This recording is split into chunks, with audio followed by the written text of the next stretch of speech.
welcome to It's One Connection. I want to give a big welcome back to Mossy Post. This time we'll be talking about the city forest. Hi. Hi, Luke. How are you? Doing good. Good. So, how does it get involved with the city forest? So the city forest is it's a city park in Midland, and so it's been around since I've been here, which is about 15 years, and it's our largest city park. But in the winter, we turn it into a winter recreation area. So sledding, skiing, tobogganing when we can, snowshoeing, lots of fun winter activities. Wow. Yep. So, how many years have you been with the city forest? For me, I've been there 15 years. Wow. Yeah. Congratulations. Thank you. So, what are some fun activities for people to do in the city forest? By far, I think the most fun thing to do is tobogganing. The toboggan runs are not always open because we need lots of cold temperatures and lots of snow in order to make those go because they're not refrigerated. So that's the most exciting thing. But when we don't have toboggans, we have the sled hill as long as we have snow. This January has been like no other January we've ever had where we actually don't have any snow for the hill. So Wow. That's been tough. But when we have temperatures, we make ice for ice skating out at City Forest. And we actually have hockey at Emerson Park. And then we also, when we have snow, we can groom trails for mountain biking, for cross-country skiing, and then people who want to go snowshoeing out in the woods too. So lots of fun things to do if we have cold temperatures to make ice and snow. So, Wow. yeah. When will the sled hill be open? How do you make your own snow? So we have a snowmaker at City Forest, and believe it or not, SMI is a company called Snowmakers International. They're in Midland, and they make all the snow for so many resorts and for large-scale functions around the world. So we have one of their snowmakers, so we make snow when we can. It's got to be between 15 and 17 degrees. The humidity has to be just right in order for us to make snow. And as soon as we get snow on the sled hill, people are able to use it because we still are a park. So even though concessions aren't open, people can still go ahead and use the sled hill when they want to. Wow. Yep. Who can use the sled hill? And can I bring anything? I want the sled down the hill. So that's a tricky one, and the answer is no. You can't take anything you want down the sled hill, and the reason for that is safety. We do groom the sled hill with something we call a piston bully, which is something you might see on a ski resort to make the treads and things to re-groom the snow, especially after we create snow, because when we create snow, we make what we call a whale, which is a huge pile of snow, like 20 feet tall. And so we use a huge snow pusher to push it up the hill to level it out to make it safe for everybody. But to stay safe, what we don't allow at the sledding hill is toboggans because they're wood, and if you crash into somebody, it's going to hurt. Also steel runner sleds, which are sleds that you don't see much anymore, but they have a steel base and a wooden top. Also very dangerous if you're sledding down our sled hill. And then finally, we don't allow snowboarding down our sled hill. Typically our snowboarders, if they do come down, are pretty new at it and tend to hit more people than they do not. So those are the three things that we don't allow at City Forest, but people can bring their own tubes, their own plastic sleds, and even cardboard sleds on days that we have the cardboard sled races. So yeah, we're keeping busy out there. Wow. Yeah. Do they have any fun inside stuff too? Yeah, well, we only have but we have the concession stand, which is the City Forest Cafe. Okay. Hot dogs, popcorn, hot cocoa, lots of good snacks in there while you either warm up or wait to get back outside.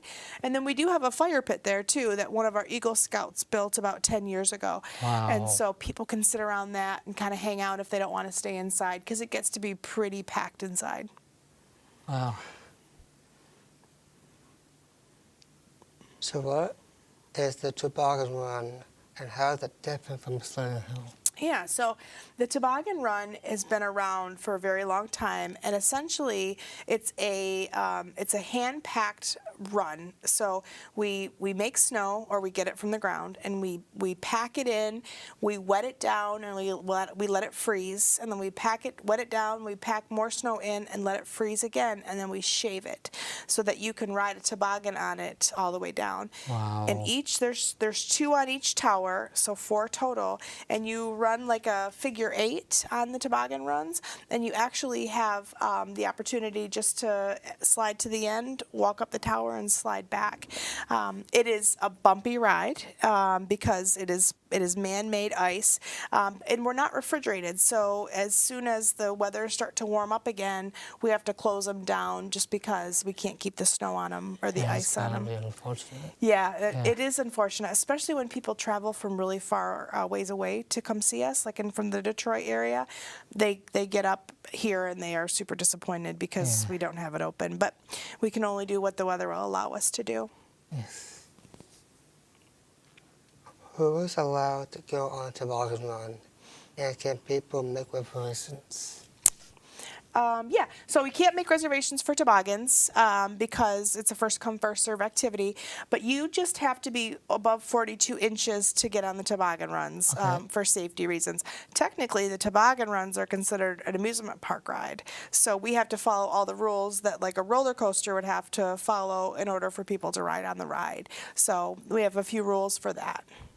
Age appropriate too. What's that? Age appropriate. Yes, age appropriate, absolutely. So 42 inches, and usually we'll have about 3 people on each toboggan, usually like a mom and a dad and a kid, or 3 kids, but any more than that, and you wouldn't be able to fit any more on safely. Wow. Yeah.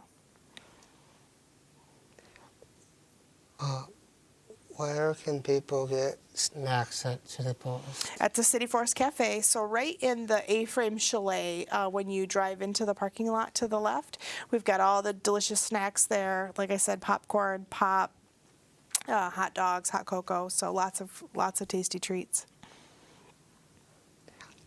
Can they have special events there?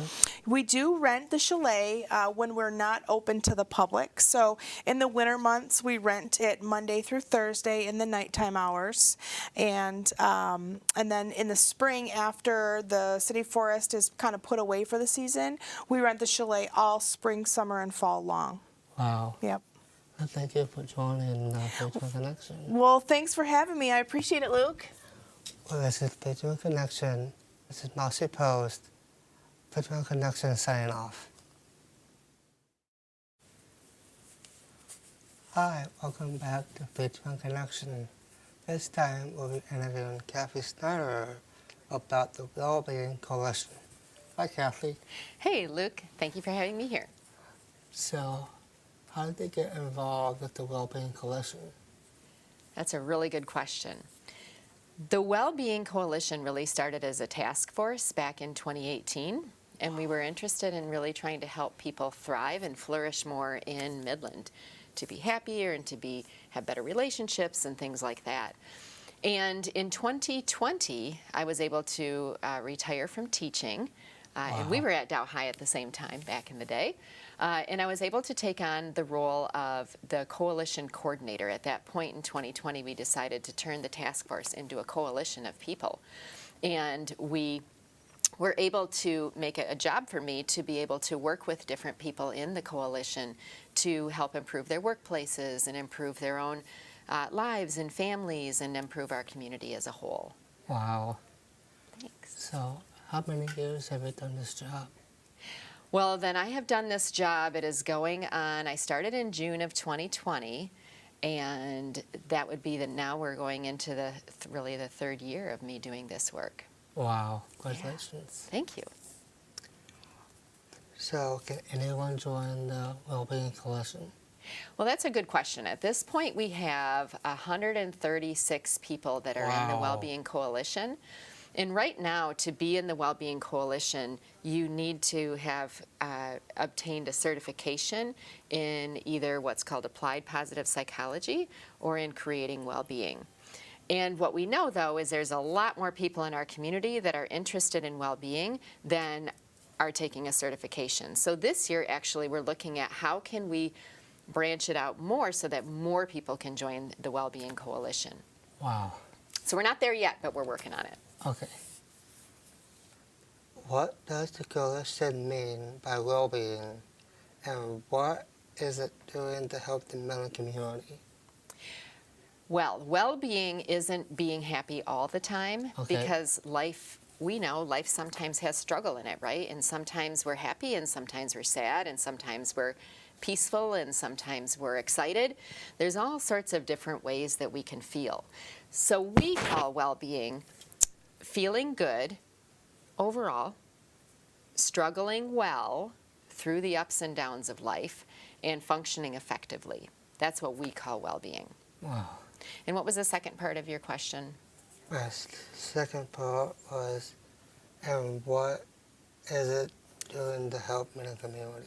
That's a great, thank you for that, reminding me of that. So well-being in our community is important because Midland as a community has a vision. And our vision is to be an inclusive community, together, forward, bold, an exceptional place where everyone thrives. Wow. So that's kind of a mouthful, but basically we want everybody in Midland County to be able to thrive. And so the Wellbeing Coalition, in cooperation and collaboration with a lot of different groups in our county, are really helping to achieve Midland's vision. We do it by increasing well-being specifically. We might work with different community organizations. We might do trainings or provide information and ideas to individuals.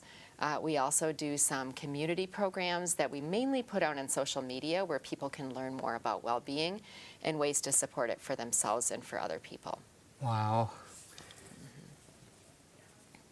So, what is the next big event in the coalition? One of the things that we do is we host monthly workshops. Okay. And the next workshop that's happening is on February 7th, Tuesday, February 7th. And it's a Zoom workshop, so anyone can join from home or from their workplace or from a coffee shop or wherever they might be. And they can learn about why are we focusing on well-being in our community? What is it? Why do we know that well-being is important? And what are some simple tools that we might be able to incorporate into our lives to be able to, you know, feel good and struggle well and function effectively? So that workshop happens once a month, every first Tuesday of every month, and it happens 4 times a day. And that's the next big thing coming up. The next live thing coming up in our coalition is actually a workshop in Bay City. Wow. Where people can go. There's 3 Mondays in February. And actually the workshop is kind of fun. It's called Hate Winter, How to Get More Out of Life No Matter What the Season. And people can sign up for that. It's a free workshop, open to anyone, not just people that live in Bay City. Wow. Yeah. I wish you guys good luck.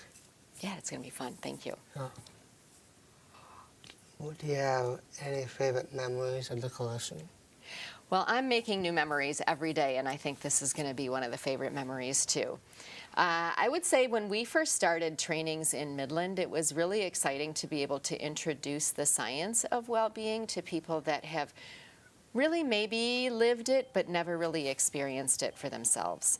And so that first class, when I got to meet, you know, up to 40 people in our community that I had heard their names but never met them before, and then to be able to develop really strong relationships that are really still now ongoing, was really fun. I felt like I made 40 new friends throughout that first class in 2018.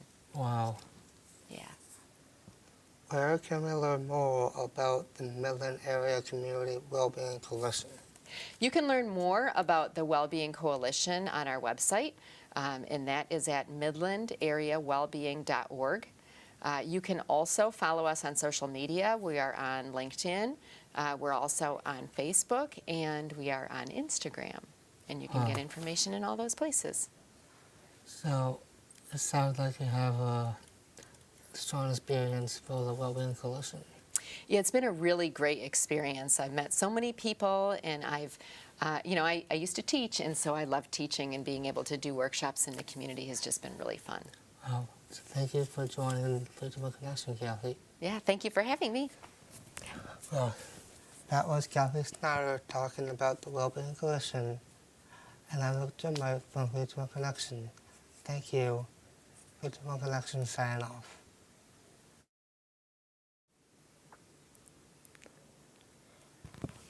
Hi, welcome back to Virtual Connection.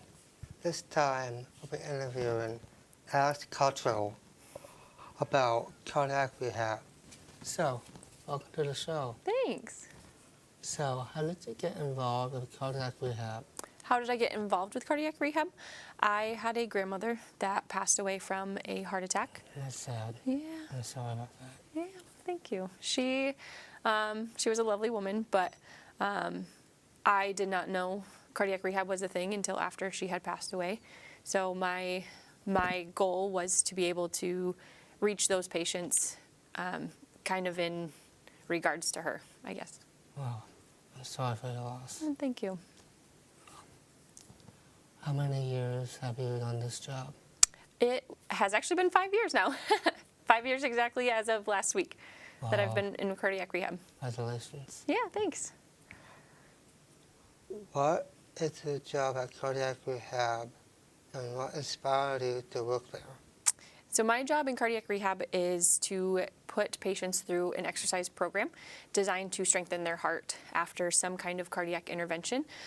So whether that's open heart surgery, maybe heart attack and stent, maybe they have heart failure. So we, like I said, we put them through an exercise program to strengthen their heart and prevent future events from happening. Wow. Yeah.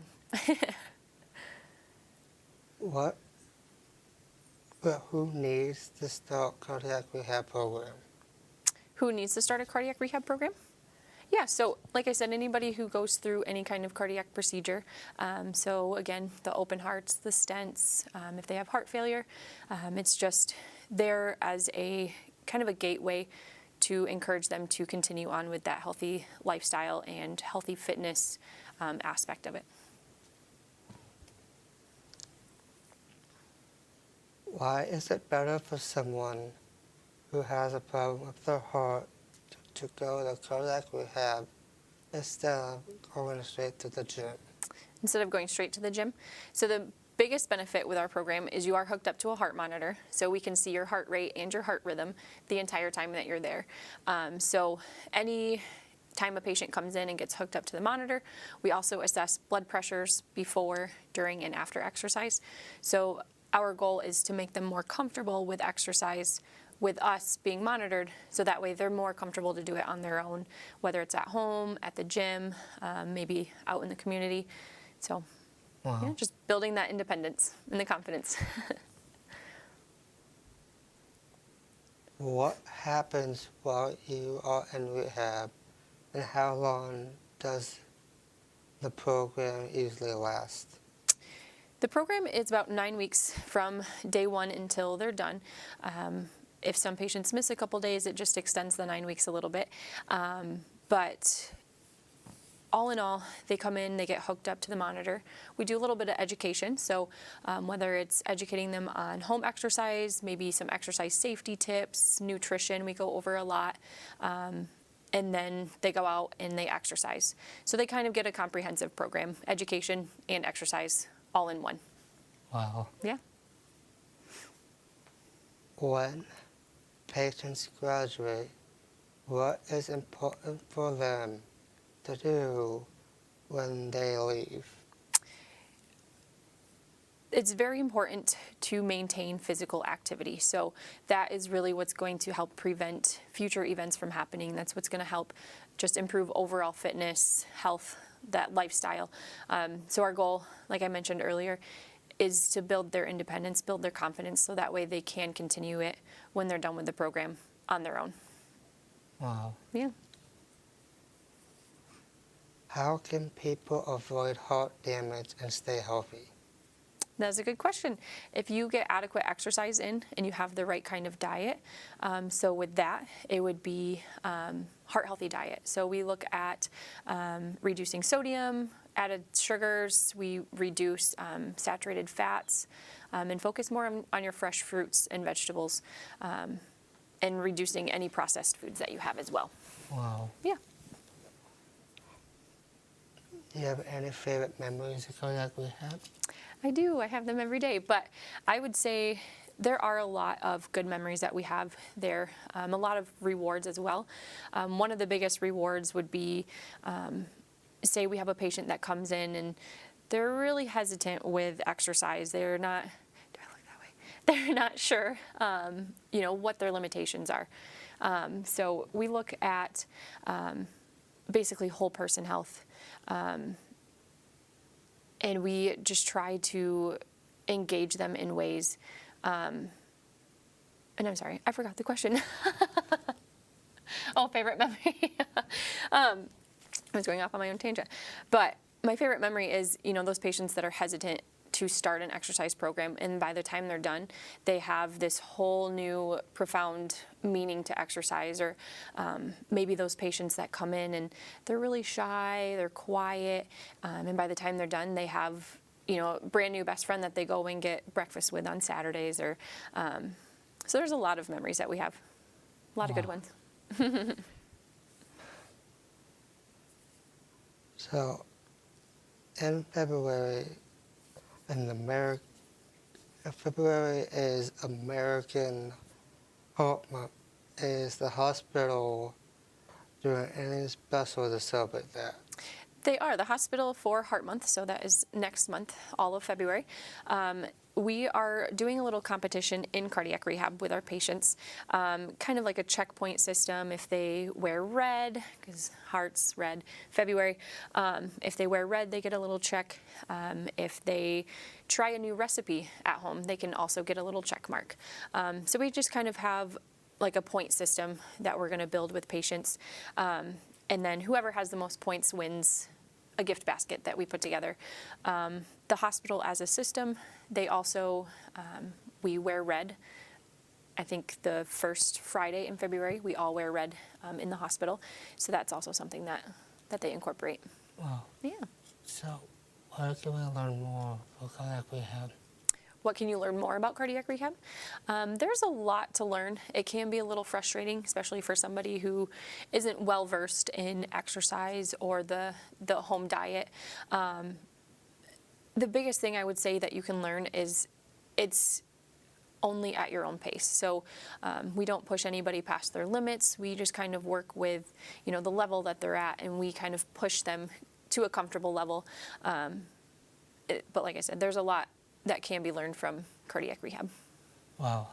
Thank you for joining. You're welcome. Connection. So this is Alex Caldwell, my doctor from CityofMidland Connection, and also pray for her grandmother. Thank you.